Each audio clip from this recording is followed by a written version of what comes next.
Welcome back, lovers of God. Shalom. Welcome bagi lovers of God yang baru. Kita kali ini akan membahas topik dengan judul Buktikan Kalau Dia Berkuasa. Suatu hari guys, seorang konglomerat menghadiahkan anaknya yang berulang tahun sebuah kapal pesiar yang canggih. Banyak kecanggihan ditanamkan di kapal tersebut dengan tujuan tidak lain adalah agar penumpang di kapal tersebut selalu dalam keadaan aman dalam keadaan apapun. Bahkan dalam keadaan terburuk sekalipun. Ketika penumpang-penumpang ada di kapal yang super canggih ini, penumpangnya dijamin pasti aman dan selamat. Akan tetapi ketika berjalannya waktu, sang ayah, sang konglomerat ini, dia merasa heran. Karena dia tidak pernah melihat kapal pesiar itu, kapal pesiar yang dia hadiahkan kepada anaknya itu pergi berlayar. Kapal pesiar itu hanya ditambatkan saja di tepi pantai, di dermaga.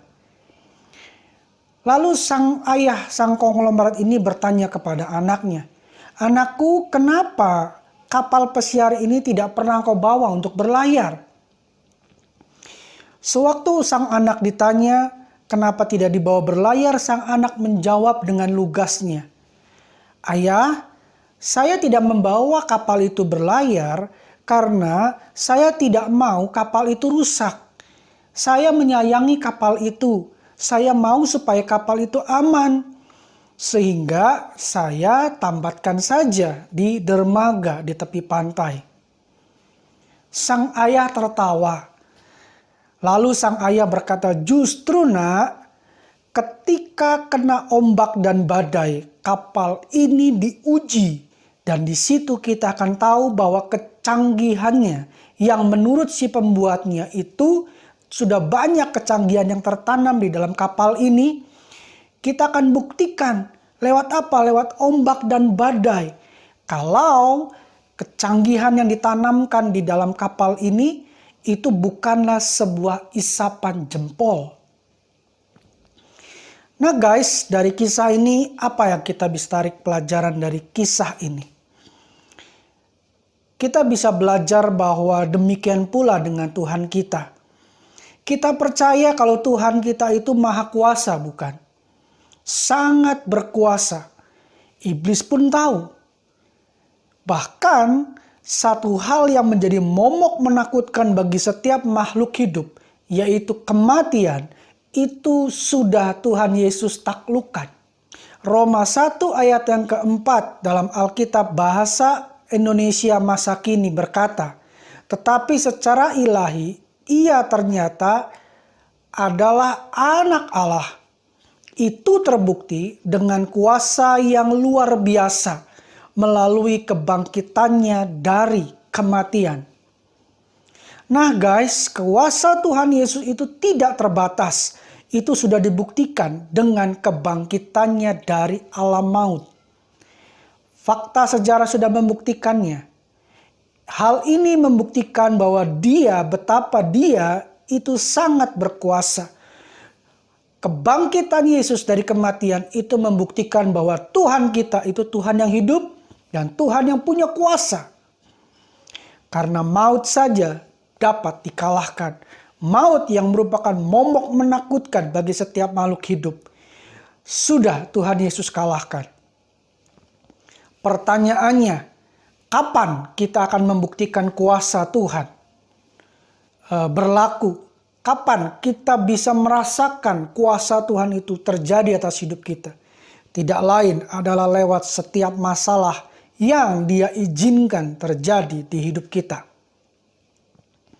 Jadi ketika kita ada dalam masalah, saat itulah Dia buktikan, Dia mau tunjukkan bahwa kuasanya itu melebihi masalah kita. Guys, Daud punya pengenalan yang luar biasa kepada Tuhan. Pengenalan Daud kepada Tuhan seperti ini, itu yang membuat Daud tetap tenang. Bahkan ketika Daud dalam lembah kekelaman, Kenapa? Karena Daud tahu bahwa gada dan tongkat Tuhan Sang Gembala Agung itulah yang menjaga dia, yang menyertai, menghibur dia. Tongkat dan gada Tuhan itu berbicara melambangkan kuasa Tuhan. Itu yang membuat Daud merasa nyaman, membuat Daud merasa tenang dalam menjalani setiap permasalahannya. Kenapa? Karena dia tahu Tuhannya adalah Tuhan yang hidup. Tuhan yang lebih berkuasa dari masalah. Karena itu dia mempercayakan hidupnya dan tenang ada dalam tangan Tuhan. So guys, bagaimana dengan kita? Jadi biarkanlah kapal kehidupan kita itu berlayar bersama Sang Nahkoda yang berkuasa, Tuhan kita Yesus Kristus. Haleluya! So lovers of God, biarlah renungan ini boleh mengencourage kita agar kita bisa lebih menjalani hidup kita. Sepahit apapun, sesusah apapun, sesulit apapun problem yang kita hadapi, izinkan kapal kita berlayar dengan nahkoda Tuhan kita Yesus Kristus. Karena dengan itu dia akan buktikan bahwa kuasanya itu melampaui masalah kita. So, sampai bertemu lagi guys di topik yang lain. Tuhan Yesus memberkati kita semua. God bless you dan ini manaku.